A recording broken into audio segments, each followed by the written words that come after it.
இருக்கிறது. நாள்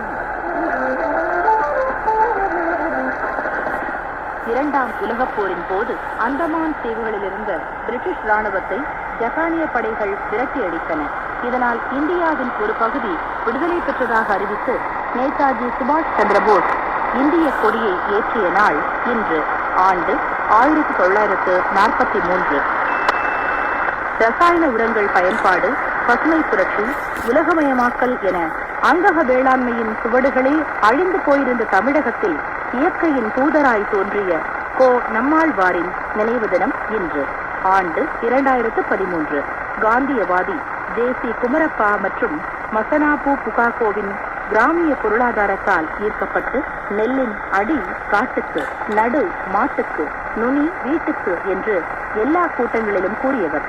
உழவுக்கும் உண்டு வரலாறு, இனி விதைகளே பேராயுதம், நோயினை கொண்டாடுவோம் என்பது உள்ளிட்ட புத்தகங்களை எழுதியுள்ளார்.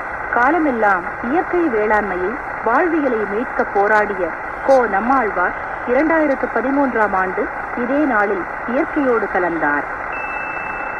நாவலாசிரியரும் நாடகாசிரியரும் வரலாற்று அறிஞருமான ரொமைன் ரோலாண்டின் நினைவு தினம் இன்று. ஆண்டு 1944. இந்திய வேதாந்த தத்துவத்தால் ஈர்க்கப்பட்ட இவர் ராமகிருஷ்ணர், விவேகானந்தரின் வாழ்க்கை வரலாற்று நூல்களை படைத்தார். உலகம் முழுவதும் உள்ள ஒடுக்கப்பட்ட மக்களுக்கு